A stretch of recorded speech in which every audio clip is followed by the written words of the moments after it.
एक आंदोलन खड़ा करने के लिए हाथों और पांव की जरूरत नहीं होती है, दिल और दिमाग की जरूरत होती है।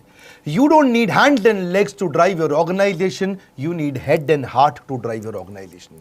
ऐसी मैन पावर तैयार करिए। अगर ऐसे आदमी को ले आए जो आपसे कम बुद्धिमान है, तो और कम बुद्धिमान कस्टमर को वो लेके आएगा। Nothing is more important than developing people, क्योंकि अल्टीमेटली स्ट्रैटेजी को आपके लोग ही चलाने वाले हैं। A clear vision or a great vision without great people is completely irrelevant. मैं Vivek Bindra, founder and CEO बड़ा बिजनेस.com, आज बताऊंगा आपको 20 से ज्यादा तरीके के बढ़िया मैन पावर कैसी लाई जाती है। एक है इंटरनल तरीके और एक है एक्सटर्नल तरीके। इंटरनल जो आपकी कंपनी के अंदर से ही तरीके होते हैं, और एक्सटर्नल जो बाहरी तरीके हैं जिनसे आप बढ़िया टीम को ढूंढ के ला सकते हैं। मेरे को everything about entrepreneurship course, event, questions में कई लोगों ने पूछा बढ़िया टीम कैसे बनाएं। पहला क्या है, चांसेस हैं कि इंटरनल टीम में ही कोई प्रमोशन कर सकते हो, उन्हीं को आप बढ़िया पे, पोजीशन और रिस्पॉन्सिबिलिटी, अथॉरिटी बढ़ा करके दे सकते हो, क्योंकि प्रमोशन से कॉन्फिडेंस बढ़ता है। दूसरा, आप इंटरनल ट्रांसफर्स क्रिएट कर सकते हो एक डिपार्टमेंट से दूसरे डिपार्टमेंट में। कभी कभी जिस आदमी से आप काम करा रहे हो उस डिपार्टमेंट में, क्योंकि वो उसके लिए कॉम्पिटेंट नहीं था, वो इसके लिए ज्यादा अच्छा कर सकता था।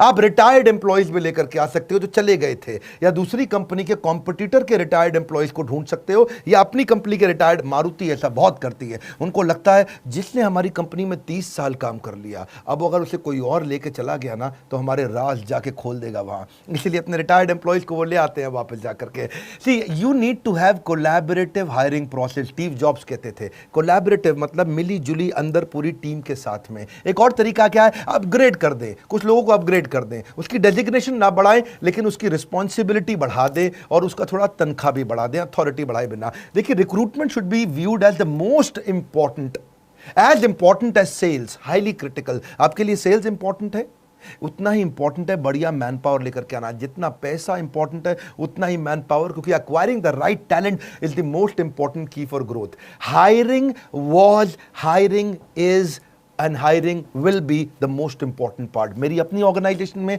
अच्छी लीडरशिप बनाने के लिए मैंने बहुत काम किया है। आज मैं अपने ऑफिस नहीं जाता, इसलिए नहीं कि कोरोना क्राइसिस है या लॉकडाउन है। पिछले 1 साल से मैं मुश्किल से अपने ऑफिस 6 बार गया हूंगा, क्योंकि बढ़िया टीम तैयार करी है। और मेरा 5वां पॉइंट है, train your man power. Training पे एक थोड़ा किस्सा सुनाता हूं गौतम भाई अडानी का।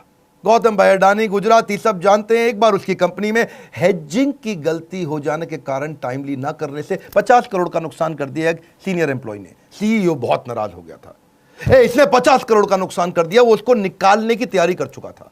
बात गौतम भाई अडानी पे पहुंची तो उन्होंने इसको बुलाया, पूछा क्या हुआ। बोला सर बहुत बड़ी गलती हो गई, आगे से कभी नहीं होगा, समझ में आ गया मुझसे गलती हो गई।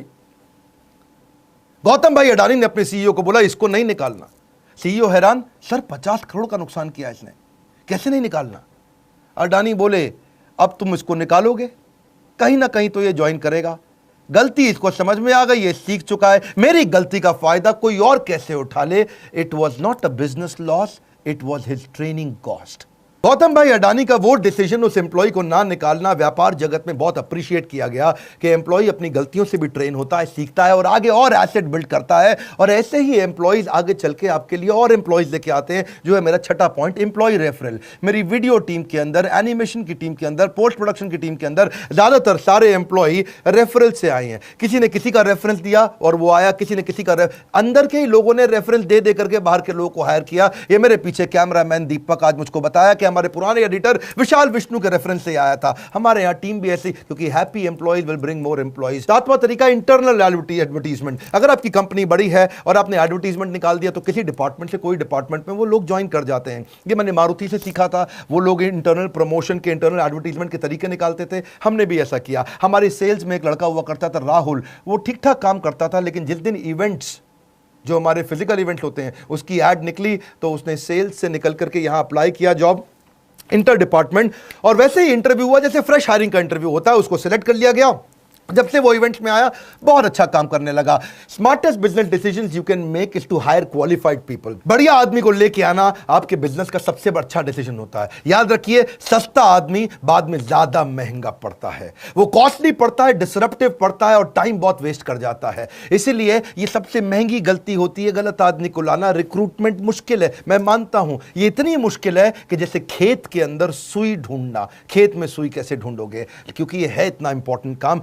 प्रीवियस एप्लीकेंट पे भी फोकस करो। कई बार पहले इंटरव्यू देके लोग जा चुके थे और उनका रिज्यूमे अभी तक पड़ा हुआ है, आपने जवाब नहीं लिया या उस समय डिसीजन नहीं लिया, उस समय वो आदमी काम नहीं आता। तो पुराने लोगों पे ध्यान दें। और अगर आपकी बड़ी ऑर्गेनाइजेशन है और आपकी ऑर्गेनाइजेशन में किसी एम्प्लॉय का देहांत हो गया है, तो उसकी पत्नी, उसका बच्चा या उसके पिता को भी आप नौकरी का अवसर दे सकते हो, क्योंकि आप जब फाइनेंशियली इन्वेस्ट करते हो ना लोगों के अंदर, तो वो आपकी कंपनी में इमोशनल इन्वेस्टमेंट करना शुरू कर देते हैं, याद रखिएगा। एंड ऑल्सो ये भी है कि किसी गलत आदमी को, don't hire people who are coming for salary, hire people who are coming for the love of the job.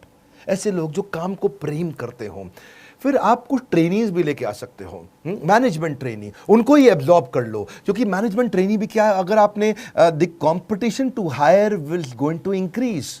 आने वाले समय में कंपनीज एक्स्ट्रा फैसिलिटी देंगी अच्छे लोगों को हायर करने के लिए। आपको क्या समझना है, अगर आपको अच्छा आदमी मिल जाता है तो उसको ले लो, उसके लिए जगह बन जाएगी। बढ़िया मैन पावर जो बहुत इंटेलिजेंट इंटेलेक्चुअल है, उसको ले लो। See the way you treat your employees is the way they will treat your customers. क्योंकि अगर आपने ऐसा आदमी ले लिया जिसको बहुत माइक्रो मैनेज करना पड़ रहा है, बहुत टाइटली मैनेज करना पड़ रहा है, बार बार उसको कहना पड़ रहा है ठीक से करे, ठीक से करे, ठीक से कर, इसका मतलब आपने हायरिंग के समय में गलती कर दी थी। एनीवेज, ये इंटरनल तरीके थे। अब एक्सटर्नल तरीके क्या है, बाहर से कैसे लाएं? सबसे आसान तरीका, मैनेजमेंट कंसल्टेंट या एम्प्लॉयमेंट एजेंसी से बात कर लो। वो लोग आपसे क्या है 8% लेते हैं उसकी तनख्वाह का, 12% भी लेते हैं और कहीं 15% भी लेते हैं, डिपेंडिंग ऑन आपको कैसा एजेंसी मिलता है और कितनी मुश्किल मैन पावर ढूंढनी पड़ जाती है। या पब्लिक एडवर्टीजमेंट, जिसके बारे में जानते हैं, इसकी कहीं लोकल एरिया के अंदर सस्ती एडवर्टीजमेंट भी होती है जहां से काम चल जाता है। शुरू में जब मैंने अपना काम शुरू किया था तो भी पब्लिक एडवर्टीजमेंट के थ्रू ही मैं लोग लेके आता, अखबार में छोटी ऐड डालती थी, दिन भर में 100 लोग इंटरव्यू देने आ जाते थे, काम के लोग मिल जाते थे। या फिर कैंपस इंटरव्यू करो, कॉलेजेस में जाओ, बी ग्रेड कॉलेज में जाओ,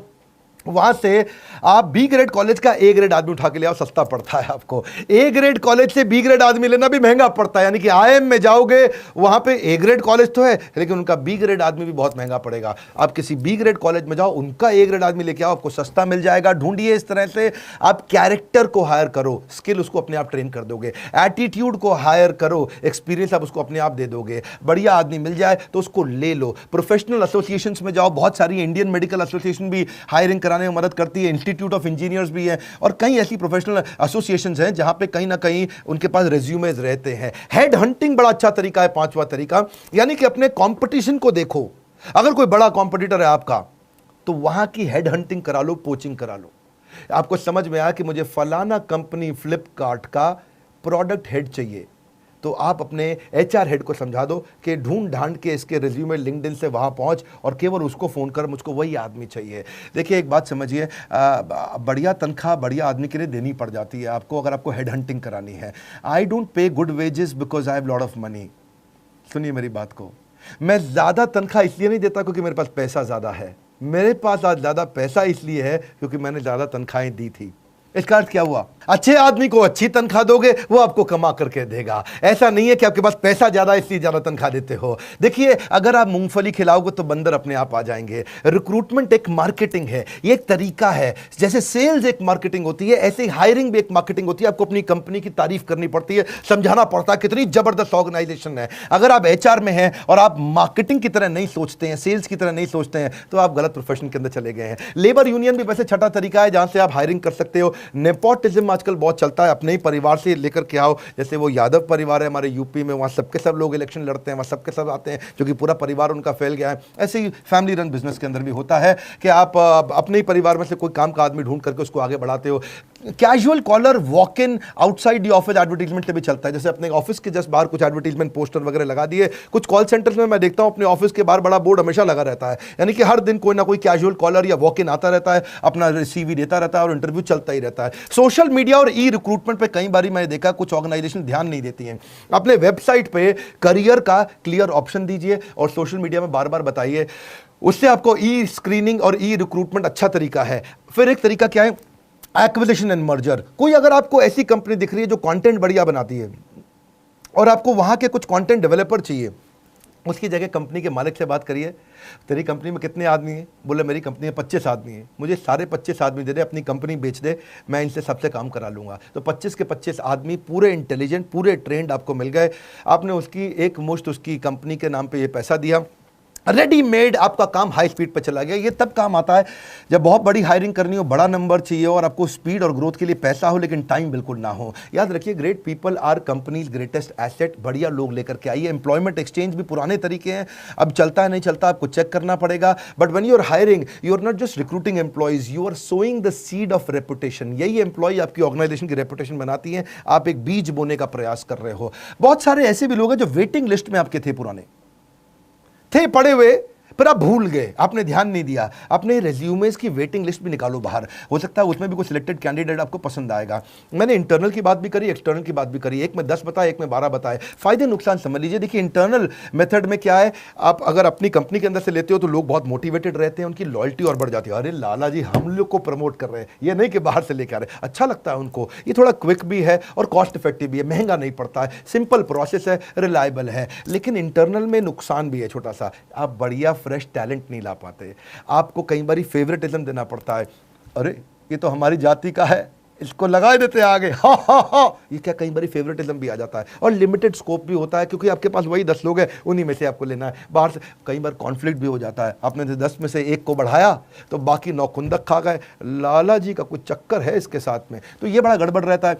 एक्सटर्नल मेथड के भी फायदे नुकसान है। अगर आप बाहर से आदमी लेके आते हो, फायदा क्या है, थोड़ा फेयर और इम्पार्शियल है। आप बाहर से लेकर के आए हो, ढूंढ के लेके आए, थोड़ा ट्रांसपेरेंट है, फ्रेश नया टैलेंट आता है, नई इंटेलिजेंस भी आती है कंपनी में। स्कोप बहुत बड़ा है, क्योंकि अपनी स्कोप कैसे बड़ा है कि आप हजारों लोग हैं, हजारों में से 10 चुनने हैं आपने, और इससे ऑर्गेनाइजेशन ग्रो करता है। लेकिन नुकसान क्या है, इसमें जो अंदर बैठा है बेचारा वो टेंशन में आ जाता है। ये बाहर से लाए जा रहे हैं, हमारा नहीं ध्यान रख रहे। दूसरा, टाइम कंज्यूमिंग भी पड़ता है, क्योंकि बाहर से आदमी लाने में वो कई नोटिस पीरियड दे करके आएगा, थोड़ा लेंदी और कॉस्टली प्रोसेस है। एम्प्लॉय डिससेटिस्फाई भी हो जाते हैं, कभी कभार इनसिक्योरिटी भी आ जाती है। लेकिन hire people brighter then you. एक कैटेगरी आदमी लेके आना, ये रूल है मेरी कंपनी में, हमने रूल बना रखा है। अपने एचआर को मैंने बोला हुआ है, आज मेरी फैमिली लगभग 1,500 से 2,000 एम्प्लॉइज और हमारे चैनल की हो गई है। और हेड ऑफिस के अंदर भी, दिल्ली के अंदर भी 400 आदमी बैठते हैं। रूल क्या है, एक कैटेगरी एम्प्लॉय चाहिए, एक कैटेगरी एम्प्लॉय चाहिए। दिमाग में घुसा दिया है। अपने से ज्यादा बुद्धिमान आदमी लेकर क्या, और उसके रास्ते से बाहर हो जाओ, उसके बाद वो काम करके दिखाएगा। Satisfied employees will get more customers will mean more profitability. वैसे मैंने आजकल यूट्यूब पे ही काफी बिजनेस कंटेंट फ्री में देना शुरू किया है। अच्छा लगता है तो मुझको जरूर बताइएगा। एवरीथिंग अबाउट एंटरप्रेन्योरशिप में हमने एचआर से संबंधित सारे टॉपिक्स कवर किए हैं। एम्प्लॉय को रिटेन कैसे किया जाता है, सक्सेशन प्लानिंग, अगला टीम कैसे डेवलप करें, इसको लीडरशिप इन पाइपलाइन बोलते हैं। हाई परफॉर्मेंस कल्चर कैसे आता है, रिक्रूटमेंट, हायर करने का प्रोसेस क्या है, मैनेजरियल एफिशिएंसी, कम आदमी से ज्यादा काम कैसे कराएं, कॉम्पेंसेशन एंड बेनिफिट, तनख्वाह के स्ट्रक्चर कैसे होते हैं, training and development, on boarding का प्रोसेस क्या रहेगा, रिवॉर्ड्स कैसे दिए जाते हैं, ईसॉप, एम्प्लॉय को शेयर होल्डर अगर बनाना हो 1% 2% कैसे बनाते हैं, जॉब डिस्क्रिप्शन ईए का, पीए का, डिपार्टमेंट हेड्स का कैसे बनाते हैं, रिव्यू कैसे करें, उनके परफॉर्मेंस को पढ़ें कैसे, एग्जीक्यूशन एक्सीलेंस, स्पीड कैसे लाएं, केआरए और केपीआई के इंडिकेटर कि उनके भाई स्कोर बोर्ड आपको बनाना पड़ेगा, सेल्फ कोचिंग का डायरी तैयार करें, एम्प्लॉइज को ही एंटरप्रेन्योर या इंट्राप्रेन्योर कैसे तैयार करें। बात बड़ी सरल है, हम कंटेंट में डेप्थ देते हैं। आज सारे एमबीए कॉलेजेस और यूनिवर्सिटीज अब हमारे साथ पार्टनर करने लगे हैं, क्योंकि वो जानते हैं मैनेजमेंट का प्रोग्राम आज बड़ा बिजनेस से पावरफुल कोई नहीं देता, कंज्यूमर रेलेवेंस पे फोकस करते हैं। मैं फिर बता रहा हूं, बोर्डलाइन नंबर पे फोन करके पता लगाइए क्या बड़े मियां छोटे मियां स्कीम बची है या खत्म हो चुकी है, और कैसे इसका आपको लाभ पूरी तरह से मिलेगा। हमारे साथ जुड़े रहने के लिए नीचे कॉमेंट बॉक्स में बताने के लिए कि बिजनेस का और कौन सा टॉपिक अटेंड करेंगे, सब्सक्राइब दुनिया भर में करने और करवाने के लिए, वर्ल्ड का नंबर 1 एंटरप्रेन्योरशिप यूट्यूब चैनल बनाने के लिए आपका हृदय की गहराइयों के साथ हाथ जोड़ के धन्यवाद।